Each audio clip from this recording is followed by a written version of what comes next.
That's why I teach men to value yourself. Put yourself first. Put yourself as a prize. Value your time and attention, and you don't.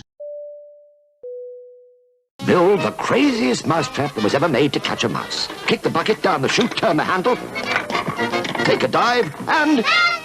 Speaking of mousetraps. So if women want to be the prize, why do I want to take that from the woman? Let these women have their own language. Let them have their own clothes. Let them have their own bags. The thing is, y'all want to be everything that y'all want to do everything a woman do. That's why we say you're a bitch. That's why we say you're a bad. That's why we say you get, because you want to do everything a woman do. A woman get a bag, you want a bag. A woman want to wear tight jeans, you want to wear tight jeans. A woman want to wear crop shirts, you want to wear crop shirts. What the God?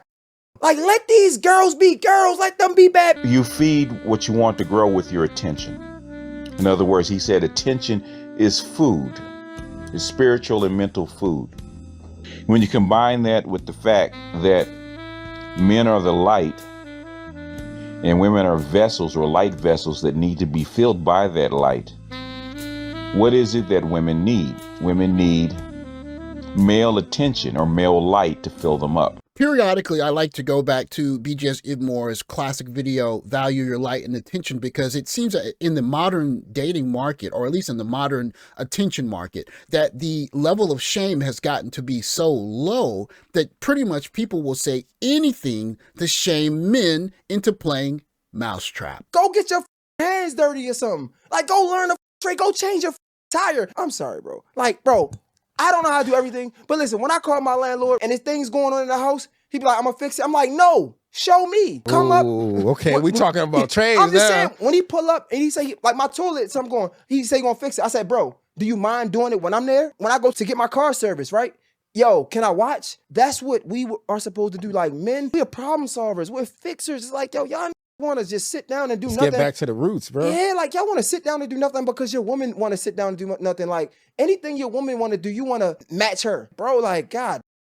But you know what? That You might as well get a sex change. Mouse trouble? Then you need mousetrap. Just turn the crank and snap the plank and boot the marble right down the chute. Now watch it roll and hit the pole and knock the ball in the rubber duck tub, which flips the pan into the pan. The trap is set. Here comes the net. Mousetrap. It's the craziest game you'll ever see. Salute to Theo Wath. Currently, he has us doing ADO pipelines, Azure DevOps, and it is a form of continuous integration, continuous deployment, or continuous delivery based on your project. It's very involved, and if you blink a couple of times, you're going to miss a couple of steps and you're going to be lost. And at the same time, I'm studying for HSK4, with questions like this. Forgive me, because my pronunciation is absolutely horrible. 对于中国人来说, and B says, 多那些人们会举行各种各样的新年活动。C is 正月是一年之中最重要 important 的节日. So it's asking you to put these in order based on the grammar. And it's asking about New Year's and how people celebrate it. And so I'm supposed to take a break from studying these two things to go fix the toilet? Come on, son. And that male light or that male attention has currency. Women don't crave it, they need it. It is part of their self-esteem, it's part of their psyche and everything else. That is what they need. If you were a kid in the 80s, or I guess even earlier than that, in the 70s or 60s, and you walked in a toy store, most likely Lionel Playworld or maybe even Kmart, and you walked past this game, you'd point at it to your parents and hope that it was under the Christmas tree for Christmas. Of course, my parents would say absolutely not, because they knew that I would play with it one day and then I'd be done with it. But the premise of the game is simple. You have a kind of maze that you run through, and the whole idea of the game is to find a way to use the contraption to trap other people's mice. America versus Russia, asking men if they would provide for their woman. Well, it just depends, you know. Number one, why would I? But what is she doing while I'm working? You know, it's kind of like each relationship now is a 50-50. то, наверное, да. Вот, потому что все-таки я беру ответственность за человека. Nah, she has to provide for herself. She's an adult. Конечно, если жена, это семья, это дети, конечно, в идеале, чтобы она уделяла 100% времени воспитанию. You can see that there's a bit of sleight of hand in this TikTok in that they're asking young, fit Russians the same questions that they're asking men that probably are 10, 15, 20 years into their careers in America. Of course, the contrast is supposed to show the fact that American men aren't men and that Russian men are more manly. Of course, they didn't mention income, but also they didn't mention the last 50, 60 years of rules that have been written that basically say that sex doesn't matter and that it's all about your ability. And so this game of sleight of hand is kind of a moustrap where how can you win a game when the rules keep shifting and basically the point of the game is to find a way to get you trapped? Well, I mean, I would want it to be 50-50. That's the current situation I have. Right? Если ей не хочется работать, если ей не хочется самореализовываться, ей приятно находиться на моем содержании, почему нет, я могу себе это позволить. I would. I would probably inspire her to work, just so I can see that there is some motive going in her future. Жизнь, как бы, моя жизненная ситуация устраивает, и я живу с девушкой, я ее содержу. Она должна другие функции выполнять, а мужчина на своем месте всегда. She's not going to lift her skirt and lay down with you for free. She wants something for her trouble. It is what it is. Your time and your attention cost. Value your time and your attention. Value your light. What I really wanted to show was the reaction to people saying that basically American men aren't masculine. Testosterone in the United States is brutally low. Women in America, are you okay? I saw no men in the USA interview. 50-50 is the first sign of the A word. If she can provide for herself, then there is no point for you to be there. Never let a 50-50 man find me, please. Traumatized men versus traditional men. So there are no husbands in America. What a bunch of American princesses. Me opening Duolingo to learn Russian.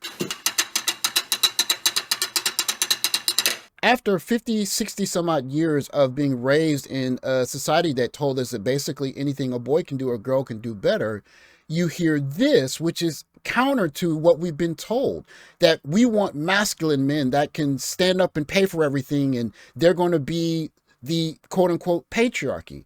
You hear not just the number of comments, but the number of likes for the comments. And this is in about a month and a half.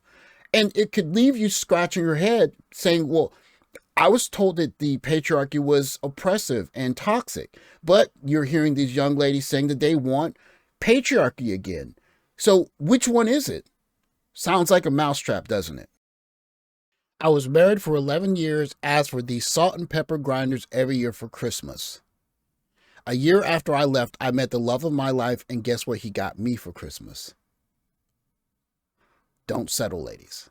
Once a year or so, it's always a good idea to go to BGS IBMOR's video, Value Your Light and Attention, and get a refresher, because we live in a world now where essentially, just like the game Mousetrap, it is a game that's centered around getting men to undervalue what men bring to the table so that you can give it to your baby mother, a woman who's been divorced several times, a woman that might not be in the best physical shape, a woman that is maybe the same age or older than you, as opposed to what you might really want for yourself.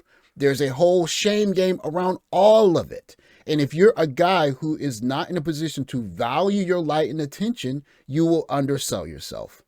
So how valuable is that light that men bring to the table? As with a partner, they need masculine light to be fulfilled. That has a currency. Just like men need sexual attention from women to be fulfilled, women need the non-sexual companionship or non-sexual attention to be fulfilled. The thing is that women value their sexual attention. They put a high value on their sexual attention because they know that's what completes men, and that's what men desire. The opposite is not true. Men do not value their non-sexual attention. That's where the simping comes in. That's where the thirst comes in. Men constantly give away, in fact, push their non-sexual attention onto women, thinking they're going to get rewarded for it. So you're giving something away that women know that's valuable, that women want and desire and seek. But since you as a man don't put a price on it, don't put a value on it, you give it away for nothing. So guess what you're going to get in return for it? Nothing. We live in an era now where if you go to get your car fixed, it's a very high probability that someone with a laptop or some kind of digital device is going to hook it up to your car's diagnostics and is going to go through the internet to some data center, maybe an AWS one, Azure one for Microsoft, or maybe GCP, Google Cloud providing, and they're going to have a series of instances that are going to be doing numerous computations at the same time with cars all around the country, maybe even the world, where they're sharing data, sending data from and to your car, and then you get something back to your car that the person reads, and they fix your car based on some kind of ongoing digital training that they're doing all through the cloud. We don't live in an age where you get under the car with your screwdriver and your wrench set and you fix it, because things have gotten too complicated. As a matter of fact, the idea of being able to be good at a lot of different things is almost a moot point now, because things have gotten so complicated and so complex that it's better to find a way to continuously get good at something that's important, because it's nearly impossible to be Mr. Fix-It. If you're a guy that's trying to learn a language, or you're doing cloud computing, or even if you're doing trade work, you can only do one trade.